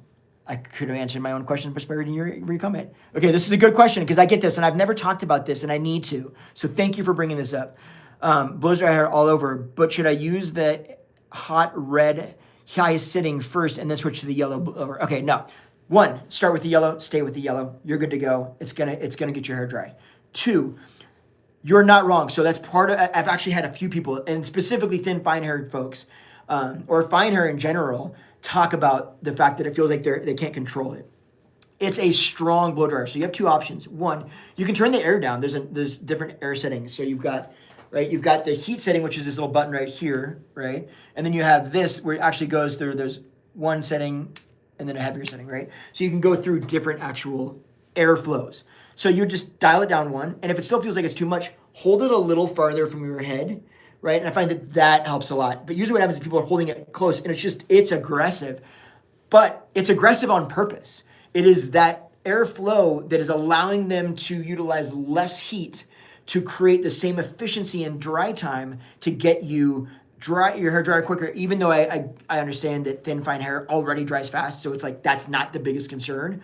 But as a whole, you still don't want to have it wet longer than deal with it longer than you want. So hold it up a little bit further and then just dry it like that, and you're going to find that it's actually going to be much better on your hair. The other option is that you use one of the modifiers. So you put this thing on it, right? And that will help to kind of control where that airflow is going, and you'll get a little more control over where your hair is going based on that. So I'm so glad I really do need to bring that up in a video at some point because it's a thing for sure. So thank you. Okay. Have you mentioned what shampoos really help with volume, or are they just hype? Oh, I love it, Claire. Great question.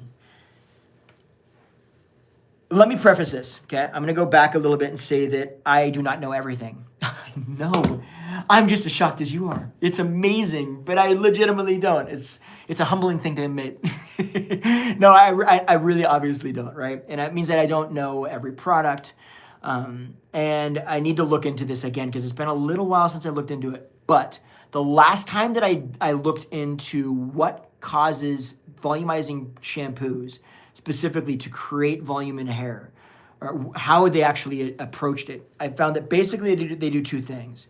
One, they're either coating your hair with like kind of a buildup to make it feel thicker, okay, which is very dangerous, especially on thin, fine hair, which that's what pisses me off about that kind of marketing technique on that, is because now if it builds up, it's going to make your hair lay flat. So you're going to be trying to get this fluff and volume in your hair, and now it feels thicker, right, when you feel it, but it's actually working against you because it's laying your hair flat. And so over time, it becomes a nightmare. Then you got to strip that buildup off.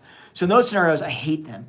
But then there's some that try to like infuse the actual hair. There was one product a long time ago called Liquid that used nanotechnology that actually got moisture basically infused the cortex in the hair with actual moisture to kind of swell it, if you will. And that's how they made it feel thicker. That was the appropriate way to do it at the time, like meaning that was the best option. With that said, I used that shampoo multiple times and I personally didn't see like a big result from it. So for me, and this is not science-based, so this isn't more of an opinion, okay? So take it for what it's worth. But for me, I approach shampoo and styling products in two different categories. For me, I want a shampoo that's going to do what it's supposed to do. I want a shampoo that's going to clean hair. That's where it stops. I want a conditioner that's going to condition and detangle hair. That's where it stops. I want a volumizing aid that's going to give me volume. That's where that stops, right? Like every product has its purpose. And to me, I find that more often than not, a lot of times when products are trying to do too many things, they're not doing anything very well, okay? Are there shampoos and conditioners that work together that I like? Not a lot of them, but one of my favorite shampoos, Hair Story, right? New Wash, is a shampoo, a 2-in-1 conditioner and shampoo. And I use it all the time. I just started using a new shampoo and conditioner that I'm actually liking so far. I'm actually liking the way it makes my hair feel, but I personally love the scent of it, but it is so strong that I'm wary of talking about it on the channel because I'm like, oh, it's aggressive. You can smell it the next day and the day after that if you don't shampoo it. Although I think this smells so good, it's like a cologne to me that I'm like, oh, I really like this. And it's a little bit on it feels like almost like a more masculine side that I'm like, I don't know that people want to smell like this. This is a strong scent. So I'm like, dang it. I wish it was not so scented because then I would just tell everybody about it, but I'm waiting on it. So let's just hold off. But yes, I hope that answered the question. Find a shampoo that shampoos your hair, cleans it, and then once a week or once every so often when it strips any potential buildup out of your hair. And then use a deep conditioner or a leave-in conditioner or a detangling rinse, something to condition your hair, and that's what it should do. And then save the volumizing aspects for products because they're 9 out of 10 times they're going to do a much better job anyway. And I wouldn't want you to give up a good shampoo that's light, that's not damaging your hair, in lieu of trying to find one that volumizes it when it's not going to do it nearly as much as you're not going to get enough volume out of it to where you can be like, now I've got thick hair. That's just not, I hope that makes sense. Okay. So, what do you okay, so, sorry. Terp says, why don't stylists really ask questions? I hate this. I don't know how much or how to cover all possible cuts, styling, and all of it to initiate a conversation. I'll tell you, unfortunately, that's a great question. I don't know. They're not, so what I don't want to do is be a channel that bashes on stylists, okay? Every once in a while I get a stylist on here that comments and they're like, super snarky about it or whatever. And I'm like, you sound small. Like, don't pull down other stylists. It's weak and it's very insecure. And it's just like, don't do it. We can build each other up. Are there stylists out there that don't ask questions? Yeah. Do I think they do it on purpose? Like, do they just inherently, aside from time, some of them just don't have a lot of time to do it. Or they don't think they have enough time to do it. Some of them, I just think don't know to ask the questions. And so I don't think it's like a necessarily like, oh, they just don't do it because they don't care. I just think they don't know that they've never been in a salon that asked a lot of questions or learned from other stylists that did, so they don't know how to do it. There are some out there that just kind of, I don't want to say don't care, but there's a lot of different personalities, right? So you have some people that are just like, I'm a little bit more enthralled with myself, and I kind of want to talk about myself and do all this stuff, and I'm really not as worried about you. I just wanted to figure out how we want to cut your hair so we can start talking about me. There is a little bit of that, and that's like not a bad stylist. It could be, but it's just different personalities, right? But for the most part, what I find is I tell people, you have to ask the questions, pose the questions yourself, answer the questions that you need to answer, even though you don't know. So the way you do this is I did a video recently about this, so how to find a good stylist, right? And I talk about specific things about talking to a stylist. So go watch that video too, okay, guys? When you're done with this, go watch that. But you want to think about all of the things that you struggle with your hair. What frustrates you about your hair, not just now, but historically? What have you bought? What's bothering you about your hair? What do you really want? Was there a time where you felt like your hair was really, really good? If so, bring photos of that. Explain what it is that you liked specifically about this. And is there anything that you didn't like about that? Really just start sharing as much information as you can, because really all of the question is us trying to gather information from you. So if you just throw out the information ahead of time, then I've had clients that sit down and they give me so much information, I don't have to ask questions because I'm like, you just told me everything I would have asked, right? So, and I might ask a couple of very quick follow-up questions, but for the most part, I know what I need to know now to move forward. So that, unfortunately, as much as I would just love to put it on the shoulder of stylists, realistically, not all stylists are going to ask, so it ends up being forced that it lies on your shoulders as well. And yes, I agree that is lame and it sucks, but it just is what it is. But I also want to make sure that we know that just because a stylist doesn't ask questions doesn't inherently mean that they're not a good stylist in the format that they're not technically trained or capable of creating what you want. Many times I find that it's not as often a style problem or a cutting problem. A person didn't know what to do. And a lot of times it's actually just a communication problem. And that's kind of what you're leaning on, right? Or what you're talking to. Why don't they ask questions? Because you recognize that. But it just means that if you give more information, then it's going to minimize the amount of potential of that communication problem. Make sense? Okay. Okay, sorry guys, I'm trying to keep up here. Let's see, let's go back.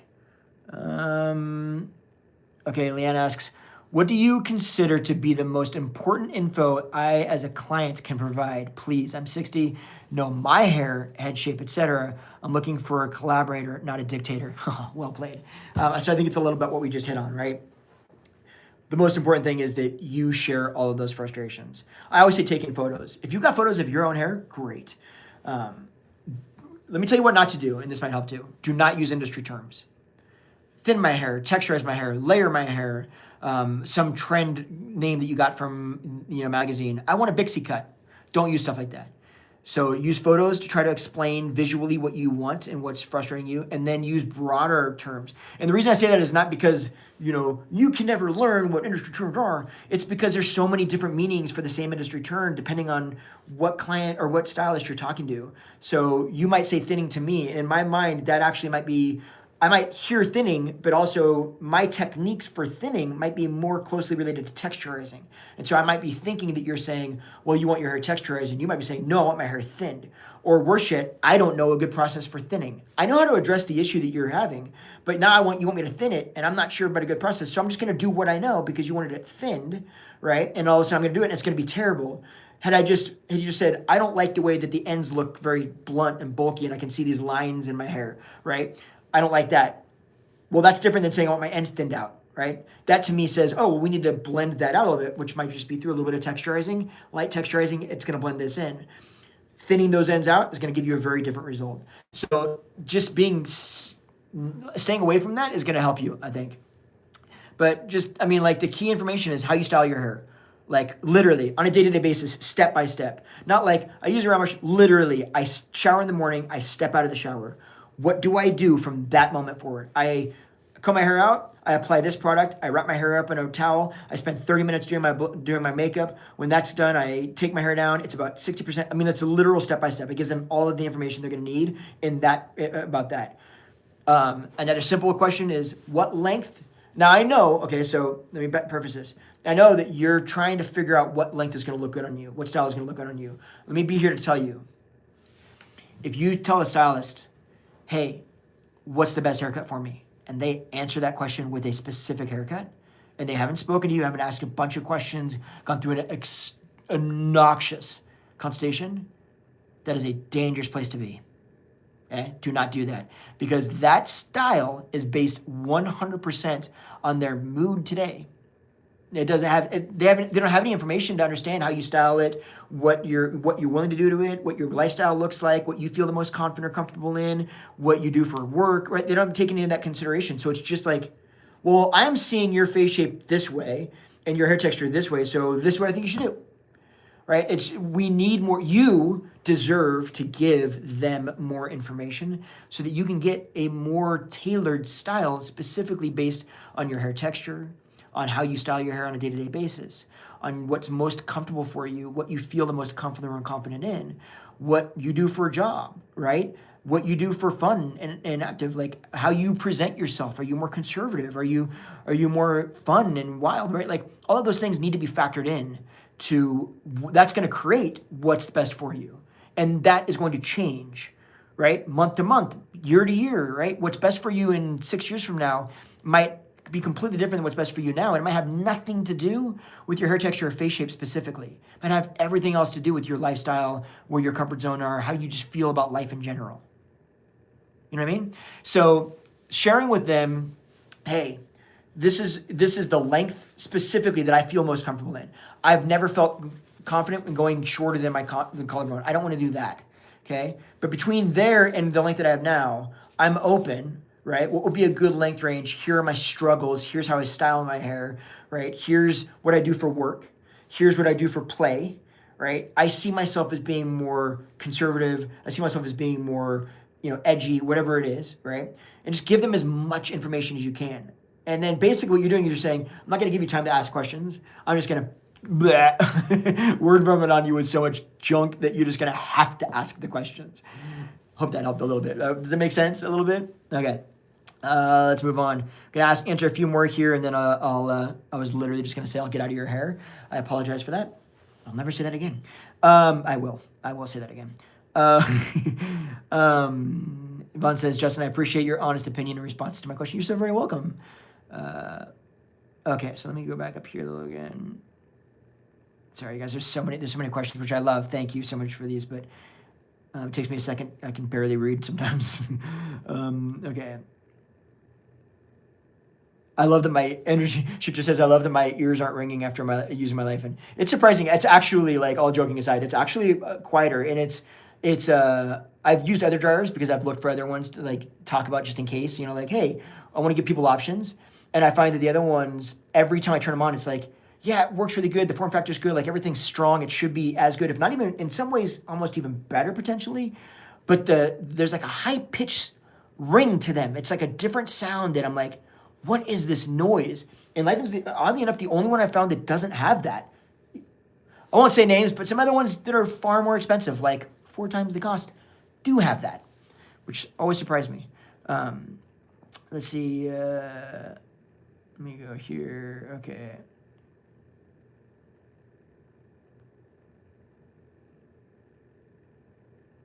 Sorry, guys, I'm just reading some of these. So, let's see. Have you mentioned what shampoo? Okay, let's see. Go on. I'm 75. Does flat iron or any heat? Okay, Susan says, Justin, I'm 75. Does flat iron or any heat make gray hair yellow? Yes. So heat in general can yellow hair. Here's the kind of pro and con to that, if you will. You weigh out the options on it, right? So not only can heat make your hair, it can heat yellow hair, but then the products that you use on top of that, and then once you apply heat, those can also yellow your hair. So step one, like, first things first, right? We need to look at the other factors that can be contributing, because the fact of the matter is, if you're using heat, you can minimize the amount of heat you use, like, you use it less often. You can make sure that you're being most efficient with it. All of those things, and that's obviously the first thing you're going to do, and that really doesn't have so much to do with yellowing as much as it just has to do with minimizing the damage, right? But when it comes to yellowing, then you go, okay, well, I'm using these products, and I'm using the heat this amount of times. Can I minimize the amount of times that I'm using the heat, or can I be more efficient with it? And we say, well, yes, I can. I can maybe use it less often. Okay, cool. Then we do that. Once you get to the point where you're like, no, I can't use that anymore. This is least as I can use it. I'm doing it totally efficiently. Everything else is good. Then we start playing with the products. Well, can we take away a product, or can we, change products? Do we see any difference in there? If you don't see a difference in there, or you don't see a difference when you move to different products, then it might be the heat, but it also could be like iron levels in water, right? Or it could be like heavy water, or hard water, right? So a filter, shower filters can work really well. It could be like if you're around smokers, or if you smoke, that plays a huge role in it. It can be just like, the sun can do it, right? So there's a lot of other factors. So if you can kind of minimize all of those, we kind of try to work at it from every angle, if you will. And then the other option would be like using a purple shampoo, or a purple conditioner, or blue conditioner. It would be, you want to do purple. Those tend to work well for the most part, but they're not always like the end all, of everything. All of those things combined will help. If you're still seeing a lot of yellow, the other option is that you actually go to the salon and they can try to tone it, and they can use actual toners in the salon. You can get those. There's a company called Reckon Shades EQ. You can actually order them through Amazon. You can get them for yourself. I wouldn't say to use them because at home, unless you have a really good understanding of how they work. For those of you that are going to think about doing something like that, they can, I've seen them. I've stood over. Usually you apply those at the shampoo chair, right? Like you literally lean someone back, you apply those to their hair, you take it to a certain color, and what they're for is you can mix different colors, and then you create this concoction, and you put that on their hair, and that's going to tone their hair to whatever color. But a lot of people will mix those in tones that are like super white and bright to kind of de-yellow hair, right? And when you do that, I have seen it's like all of a sudden, you're kind of, it comes almost like a shampoo, so you kind of shampoo it in. And it's like, oh, you're watching the hair, and it's like, oh, it's yellow, yellow, yellow, boom, blue. Whoa, and you're rinsing it out. Like, they can change super slow or they can change so fast. And so I've seen so many different variants of it that it even makes me anxious to use them. I'm like, I don't love these. I haven't found a way to get like a consistent, at this time, you get this result with them. So yes, they can be used. And when they do work, they work very well. But you may also end up with purple hair. So there might be that. Which my mom has purple hair and it looks rad. So, I mean, it depends on how you want to carry it, you know? Okay, you give so much great info. Thank you so much. I hope you have a time to answer questions after all this is over. I'm trying to answer all of them through here. There's a lot, and I love that, but I feel like I'm doing a terrible job. So let's see. Okay, so Libby, hey Libby. Libby says, I have a 1.5-inch forehead with a widow's peak. Okay, very fine, straight hair. Got it? Hair was very long and tangling, so I cut about 14 to 16. That's a lot of length off. You went after it, okay. Often in a butterfly cut YouTube video, okay? I'm not laughing at, trust me, I'm not laughing at you. I'm laughing because it's all like, man, you really, like, you went for it. Like, that takes guts. Like, I'm laughing out of the idea. I'm like, that's a lot of guts to just cut that much hair off and then do it out of a YouTube video. Like, keep in mind, I have created an entire masterclass to teach people how to cut their hair at home on themselves. So I'm not the person, the stylist, that will say you should never cut your hair at home. I mean, have a whole course based around that. But still, I'm like, that's like, well, okay, you've got some guts. I like you. I like that. Okay, still long. Is that a good cut for thin hair?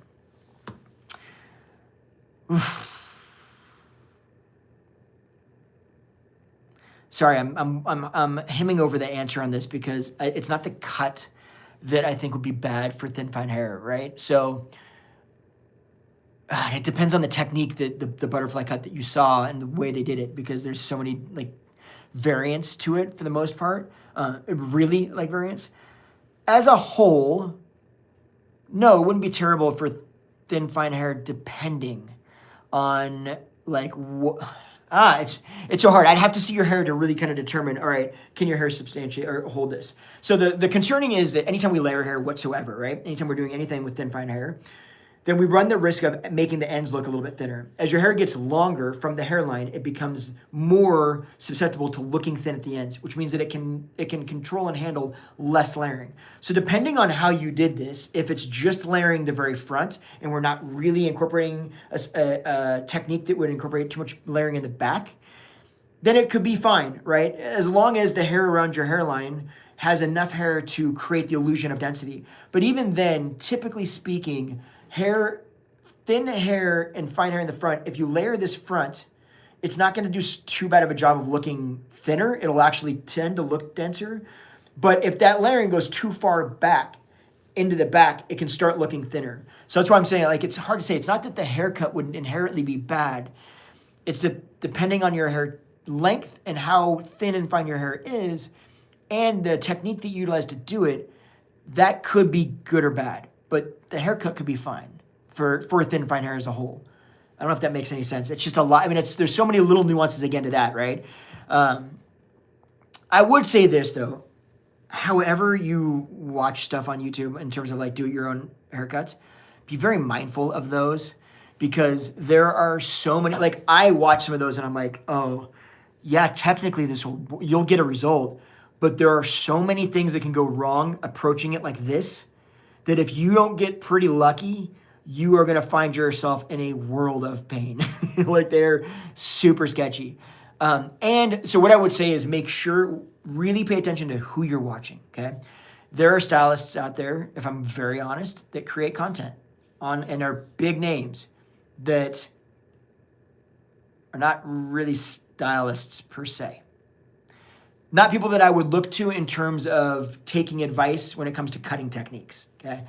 I'm not going to name names, but then a lot of people that show those techniques are also not stylists at all. They're just creators. And maybe they learned it from a amazing stylist, but now they're kind of giving you like their take on it. The hard part is what works for one person, especially like if you see somebody doing it on themselves, what works for them, it might not work the same way for you, because there's more things coming into play that you don't realize and that they don't realize, right? So just keep that in mind. Yeah, not all information is good information, right? let me give you a perfect example. If you ever hear me talking about super, super, super coily, like African-American hair, right? I don't work on it enough to know that much about it. I am not the person to look to for that information. So if you ever see me talking about it, one, either be surprised because I won't, because I know that it's just, that's not my lane. I just have not had that clientele enough to really get good at it or understand the nuances. It's a totally different ball game. It's the same as taking color from black hair to gray hair, right? Like that is such a very specific and unique process. I will never talk about that on an informational level because I would never tell you how to do it. Technically, I know, but I wouldn't tell you because there's so many things that I don't know about that would need to change person to person. And there's people out there online that do this amazing. They're beautiful, but they've spent years just perfecting that very nuanced skill set, right? So just kind of take in mind that just because somebody does know stuff, they don't always know all of the stuff. Did I beat around that one enough? I'm not going to name names on here, right? So I always feel bad, like there's that fine line. I do not want to be the guy that's like running their mouth about people because that's not my intent. But I do want to forewarn you, there's certain things you should not listen to me about. There's certain things you should not listen to other people about. Let's see. Okay, we're gonna a couple more, and then I'm just kind of blanking and then picking one. So there's nothing personal, guys. Alrighty, so let's see. We got okay, Lisa Marie. She says, my hair can only be as long as it's fine and so straight. It can't take layers. This shows you that I can barely read this because the print is small and I have old eyes. Okay, so it says my hair can only be long as it's fine and so straight it can't handle layers. Got it. It has to blend at all. It has no bend at all, so I always feel it's boring and probably not best for my aging face, 54. Okay.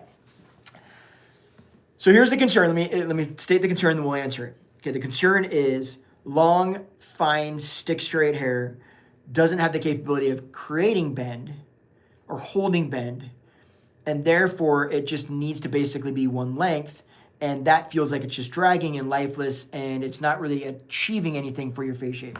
So let me back this up first. Heads up, you are walking me into a corner on this one. I'm gonna hear it here in a minute. Oh my gosh. Okay.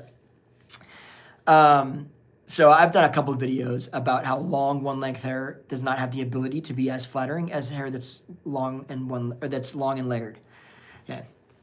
I've said this to numerous times too. There are certain things on my channel, guys, that I say that are opinion, right? And I usually say this is an opinion, not fact.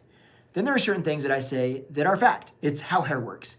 I'm just telling you don't murder the messenger, right? When it comes to long one length hair, okay, when we're talking about hair that's, let's say, here or longer, or even like in here or longer, if we're talking about one length, and I don't care what texture it is, thin, fine, all of that stuff, right, thick, doesn't matter. If we're talking about long one length hair, it doesn't have the capability of creating volume in other areas or in specific areas that you want it to, for instance, to accentuate things about your face shape that you want to accentuate, because it's layering that creates that ability. If we don't have layers in some way, long one length hair, I'm not here to say that it's horrible and ugly and nobody should ever have it. I'm here to say that it just simply doesn't have the ability to have the same shape that layers does. In the same way, let me explain it this way, that a cube of clay does not have the ability to look like a statue in the same way that another cube of clay that has been shaped and molded and chipped away and turned into that statue does, right? And that's what we're doing with layering. What happens with layering is we're taking bulk from certain areas so that it lays in more to help create illusions of volume in other areas. And that is how we affect face shape. Again, not opinion, simply fact of how hair works, right? So if we're doing that, and if your concern is I want to address concerns that I have with my face shape, or I want to lift my face, or I want to lift the eye, so when people look at me, I want them to lift their attention to be brought up, the face, for instance, we need some sort of layering to do that.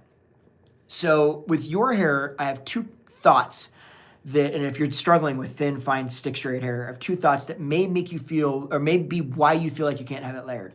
One is that it looks choppy when it's layered, because that's a very normal thing with stick straight hair. If it's not blended, those layers aren't blended really exceptionally well, you will see lines in it. And if your hair is not holding bend and you dry it or whatever, and all of a sudden now you see those lines, you're like, oh, this looks choppy, it looks terrible. That's not layers on thin, fine hair. That's layers that are not blended well enough. Okay, and it's a very easy process to blend them. So if that's the concern, then yes, you can still have layers and they can still be blended. Do you need layers on some level likely to get the results that you're wanting? I mean, again, just is what it is. Like, yeah. Will it make the ends look a tiny bit thinner than one length? Also, yeah. Will that mean that the ends have to look very scraggly and thin? No. You can layer it in a way that you still get some benefit of layering without a lot of the, even though the ends are technically, there's less hair there than there was before when it was one length, it doesn't mean that I have to look thin, right? Are there other options to layering your hair that could give you a different result? Yes. It's just different kinds of layering. So it'd be layering around the front. So one place that you, again, kind of talk about the layering in the front and like how thin fine hair can kind of manage it, even though it might seem like it might not be able to, right? The front is the one place that you can basically have layered any way you want to some extent, and it will balance with your hair length, right? So for instance, if your hair is to here, the layers in the back, they have to be long enough to balance with this length. If they're too short, they're not gonna look right. So we need to keep them longer. So this length is dictating how short those layers in the back can go. And what that means is, let's say you're trying to create more volume in the back, right? Or let's say you're trying to create less volume here, more volume on the top so that you can get that eye to go up. You can accentuate more cheekbone structure, accentuate more jawbone structure, right? Lift the face, all of those things. If you're trying to do that, then we need to get the bulk out of there. Well, if your hair is this long and those layers have to be this long, the bulk lands right there, right? So it's actually not able to get the volume up. So we need to be able to get the bulk out of this area, which means that those layers have to go short, which means that it brings this length up in here to be able to balance with that length. So it becomes a little bit dictated by that, okay? So that's internally, meaning hair in the back. In the front, it doesn't matter. You can have hair to here and you can cut bangs and then layer into the bangs. It will still technically blend and technically balance. So I would typically say start in the front and layer just some of the front, because that's at minimum going to give you a little bit of movement and texture. Part of it, why your hair is long and why it's feeling like it holds no bend, part of it might also be, and granted, there is a level of this that I'm not trying to like say that you're wrong. There's a level of this that yes, your hair might just be very hard to get it to hold bend in, right? And it's just one of those textures that texture is there, right? But one of the way that you combat that is to take things a little bit shorter within reason to be able to make them light enough to get to hold that bend. The next way you combat that is through using product to give you the foundation again to hold that bend. The next way you combat that is to take that product and apply an appropriate amount of heat, right, to lock that bend in, right, or to create that bend. So it's all of those things. And then what you weigh is, does it make sense to do that? Do I get enough good enough good volume and shape to do this? Is it worth it? When I'm also in that scenario adding a specific amount of texture and or damage to my hair, I'm adding the dry time, right, the process of doing it. I'm adding the product to it.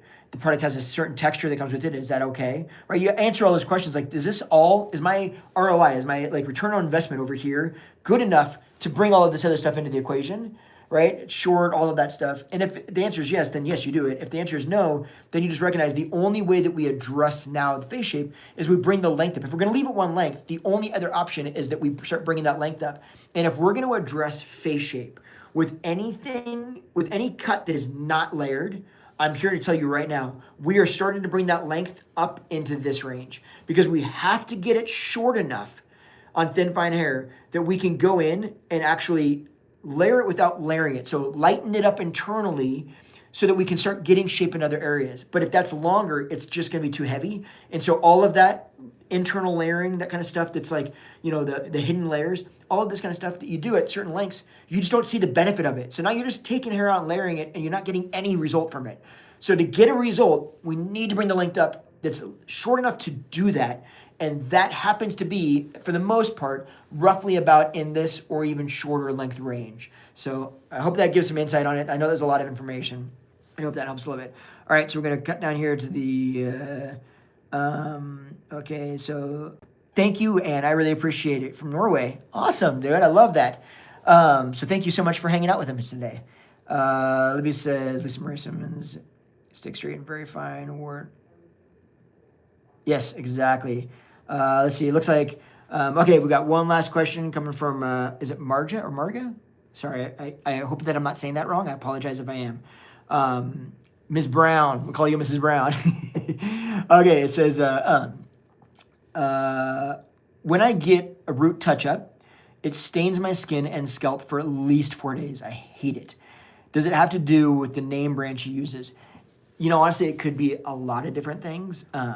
But yeah, likely it's likely it's the brand. It could just be that your skin's porous there and it just grabs that color. If it's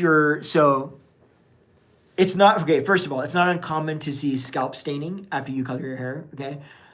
It doesn't mean that you like it or anything or that we have to like it. It just means that that's not a crazy thing to have happen up here because, especially on a root perm, root touch-ups, like you're getting it on the scalp, obviously, right? So in that scenario, it's not super uncommon. And in some ways, it's not a terrible thing. Where it becomes more of a terrible thing is right around the hairline, right? Because you don't want to see that. For that, there's a couple of different ways. One, yes, some products just stain more than others. Some skins, they just grab it more than others. It could be not just the product line, but the actual color you're using. So it could be true to just like, for instance, you're using a permanent color that has extra coverage because your hair is resistant, right? And that is just going to stain scalp. But on top of that, it's a black, and that just stains it even more. Or it's a red that maybe it's grabbing, you know, it's harder to get it out, right? Or whatever. Like, it could be a multitude of different reasoning behind that. But if it is on the scalp, like right here on the hairline, you can put a little bit of Vaseline right around there. You can have them, if they're not already, like put some color protector right around there to help to kind of keep it off the scalp. But you just want to be careful about how far you go back, because if you get it on any of the hairs there, it's going to help to keep it from penetrating, and it's going to be like gray area right there, right? So be kind of mindful of that. Color removes color. So actually at the shampoo bowl, a lot of times if they're not, they can rub that in, like the color. Literally, I'll take color and just rub it into the scalp, like around here, just really, really, like, so you've got all of this color around here, right? Just rub it in, dry hands, no water, no soap, just rub that in, and that a lot of times can remove that. It's kind of like it'll take it out of the hairline. So those techniques can work. Usually there's a pretty good, most salons have a pretty good color remover as well that you use after you shampoo it. So a lot of different little just techniques. I would just, out of the gate, just be like, hey, my biggest concern is this. You know, is there any way that we can safeguard this? Because it might have to do with the product more than even the technique. And at that point, it's hard to say which product or why it's happening, or say that here's the product that won't do it, because there is not necessarily one product that just won't do it, depending on all of those other factors. I hope that makes some sense. Okay, and let's see if there's... Okay, I think we're gonna end it at that, because I'm gonna start boring you guys here pretty soon. But hey, I do want to say a huge thank you for hanging out today. It's always fun. I love to get to read your comments and to kind of connect with you here. So these are always super fun for me. I really appreciate you, and make sure that if you have any other questions, you comment, because this will be live on my page. So you can still go back and comment, and I'll still see some of those comments. And if you have questions, I can try to answer any of those questions for you. So do that. Oh, before we go, oh my gosh, I almost forgot one thing. Oh my gosh, how did I forget this? If you stuck around, you're about to be lucky. So real quick, I want to show you something, a little trick for thin, fine hair that I've talked about on a few videos, but if you haven't seen this yet, this is such a game changer. It is so massive, okay? So if you see, and I actually did not use this in here specifically so that you could see this. I wanted to show this to you. Do you see right here where I'm kind of thinning in here? You don't say you saw it, okay? You don't see anything. Let me just, because you can't tell because I look so dense right here, I'm actually thinning. I know, it's crazy. Don't agree with me. So this is thinning right up here a little bit. So people always say, like, how do I make it look thicker? If you have not seen, I've talked about these, again, link, description, all that stuff. No, not to make money on it. I'm sorry, I'm giving you so much grief. If you're strong, I'm giving you so much grief for that comment. Topics, it's like a hair fiber. They're amazing for making your hair look denser. And I mean, whenever, I don't use this all the time, but like if I'm going out a lot of times, I'll use it. But let me just show you how. So it's just this, right? And so all it's doing, my fan is not right above me. This is not going to go well. All it does is it attaches to your scalp, and it makes it look a lot denser. So you can see that little area, right? It's not thick. If I hold this back here, oh, this is not going to go well, you guys. Okay, it's going kind of well. I just pull my hand here and just do this. Okay, you see how much denser that looks already? So it already looks thicker. And I could do all the way across, you know, I could do over here with it, right? Which, now there's, okay, like this, right? I can't see it, okay, right? And now it's gonna start looking thicker and thicker. This, this stuff comes in all sorts of different colors. I mix this one white and black to create this like gray color for my hair. But legitimately, like it comes in blondes, browns, everything, reds. It's amazing. Rinses out the next day, doesn't drip down your forehead if it rains. I haven't at least had that issue. And I literally just hold my hand there and do it. And then like in the back, if I want to, I just hold it back and just spray it in. And then if I feel like it's too if it gets too clumpy, like there's a little spot, I just kind of mess it up real quick, like working with my hands, and it just makes it look a lot denser. It's the fastest way to make your hair look thicker, make it feel denser, right? And has no like real issues. I've had no downside to it. It's so basic. The only thing that I did do is, and I'll link this as well, is this top does not come with these. So I had to order it separately. Usually these come with like a salt and pepper shaker style. And so you just kind of, you're supposed to just do this. It's so hard. It gets everywhere. So this is way easier. And they're not like exorbitantly expensive. So 100%, I love those. I had that up here because I'm like, oh, I want to show them this because it's such a great little trick and I love it. So there you go.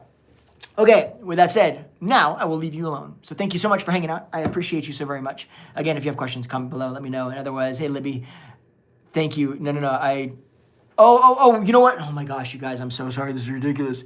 So glad you brought that up, Libby. One more, and then we're out of here. The cowlick. I did get asked on Facebook about, in my private Facebook group, about cowlicks specifically. And I will, I'll put a link where you can find that group too if you're on Facebook and you want to be part of it.